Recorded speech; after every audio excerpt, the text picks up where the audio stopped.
Assalamualaikum warahmatullahi wabarakatuh. Bismillahirrahmanirrahim. Alhamdulillahirabbil alamin. Allahumma shalli wa sallim ala sayyidina Muhammadin wa ala alihi wa sahbihi ajma'in, amma ba'du. Sahabat Gema Nusantara dimanapun saja Anda semua berada, puji syukur kita haturkan kehadirat Allah Subhanahu wa ta'ala, karena dengan rahmatnya kita masih diberi kesehatan sehingga masih bisa menjalani aktivitas dalam kehidupan sehari-hari. Pada episode kali ini insya Allah saya akan membagikan satu faedah yang sangat agung, yaitu tentang sebuah wasilah yang bisa kita lakukan untuk menyampaikan hajat kita kepada Allah Subhanahu wa ta'ala di saat ekonomi kita sedang terpuruk, di saat keuangan lagi seret, bisnis lagi macet, dan usaha lagi mandek. Sehingga kondisi ini terkadang membuat kita merasa gelisah, hati penuh dengan kebingungan, dan perasaan selalu diselimuti dengan kecemasan. Kita berharap semoga dengan wasilah ini Allah Subhanahu wa ta'ala akan memberi kita rizki yang melimpah dan barokah, sehingga keadaan kita menjadi aman dari segi keuangan. Dalam menyampaikan penjelasan berikut ini, saya mengutip keterangan dari sebuah kitab, yaitu Khazinatul Asrar Jalilatul Azkar, di mana kitab ini disusun oleh As-Sayyid Muhammad Haqqi An-Nazili rahimahullah. Semoga kita semua senantiasa mendapatkan barokah dari beliau, dan semoga para sahabat yang mengamalkan bacaan ini selalu dalam lindungan Allah Subhanahu wa ta'ala, dimurahkan rezekinya, dilunaskan semua hutang-hutangnya, dimudahkan urusannya, dan dikabulkan segala hajatnya. Amin amin ya mujibas sailin. Di mana dalam kitab tersebut diterangkan, Bismillahirrahmanirrahim. Qala al-muallif rahimahullahu ta'ala wa nafa'ana bihi wa bi'ulumihi fid dharaini amin.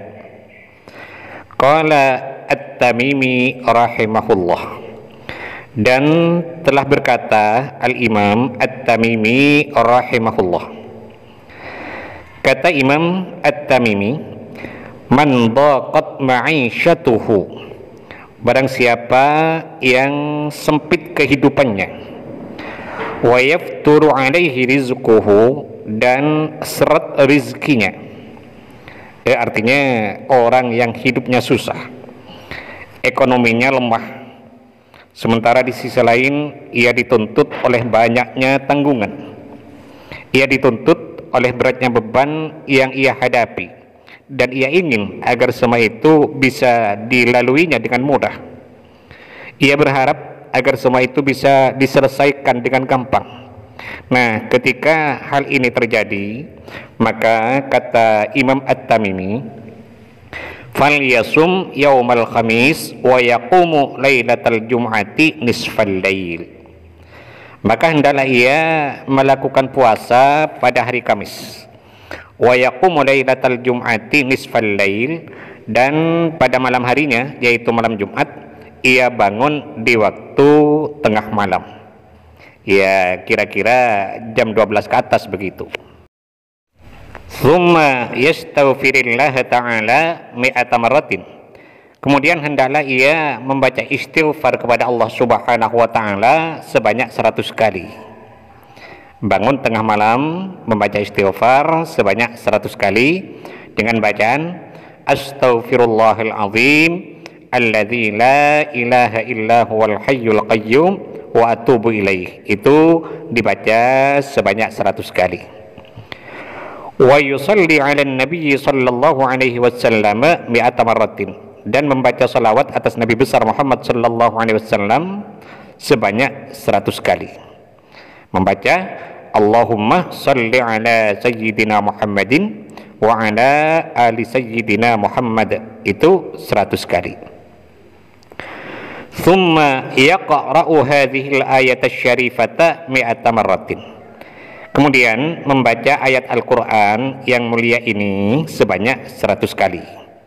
Nah, ayat Al-Quran yang dimaksud di sini yaitu tertera pada surat At-Tolaq ayat ke-7. Bunyinya adalah Bismillahirrahmanirrahim. Wa man qudira 'alaihi rizquhu falyunfiq mimma ataahu Allah. La yukallifullahu nafsan illa ma ataaha. Sayaj'alullahu ba'da usri yusra. Itu bunyi dari ayat yang dimaksudkan. Nah, setelah selesai semuanya, istighfar 100 selesai, sholawat 100 selesai, ayat 100 selesai, thumma yanamu fa innahu yara al-makhraja min dhiqihi. Kemudian silahkan ia tidur, fa innahu yara al-makhraja min dhiqihi, maka ia akan menemukan solusi atau jalan keluar dari masalah itu di dalam mimpinya. Artinya Allah Subhanahu wa taala akan memberikan solusi lewat mimpi. Wa yuftahu lahu abwabur rizqi biidznillah taala, dan akan dibuka untuknya abwabur rizqi, pintu-pintu rizki atas izin dari Allah Subhanahu wa taala. Artinya Allah Subhanahu wa taala akan membuka untuknya pintu-pintu rizki, pintu-pintu usaha yang bisa menjadi penyebab datangnya rizki itu sendiri.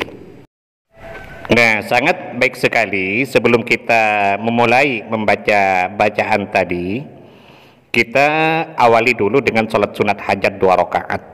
Usolli sunnatal hajati rakaataini lillahi ta'ala.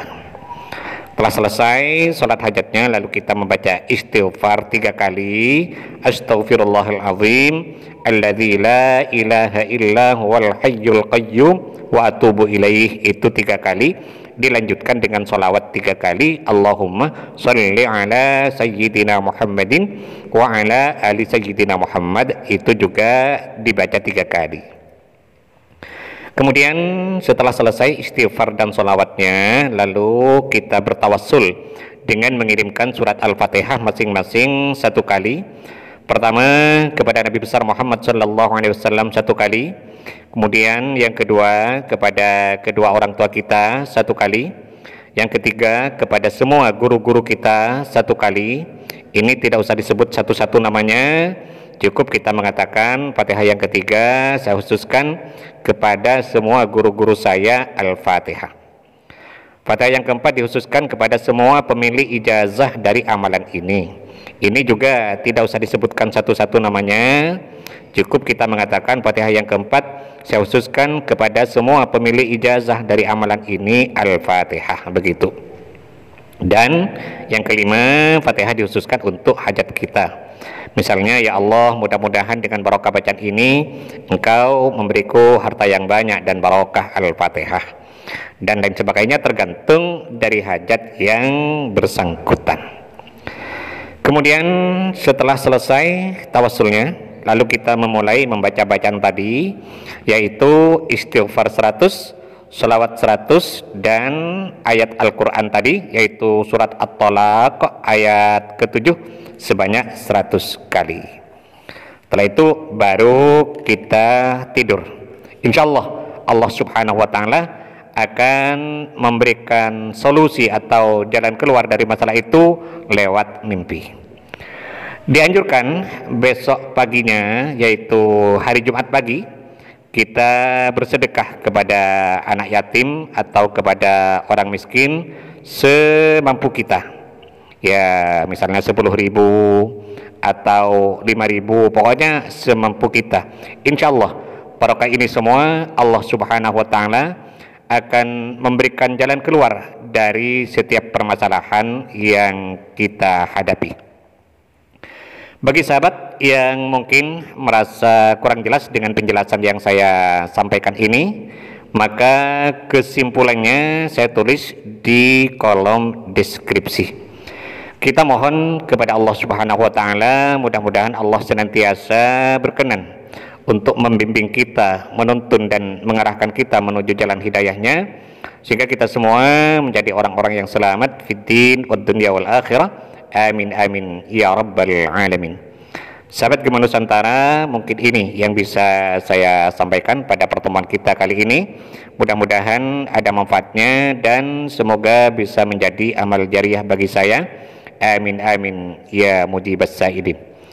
Dan bagi sahabat yang berkenan untuk mendukung channel ini, sangat baik sekali bagi sahabat untuk menekan tombol subscribe dan loncengnya agar para sahabat tidak ketinggalan setiap update terbaru dari video yang ada di channel ini.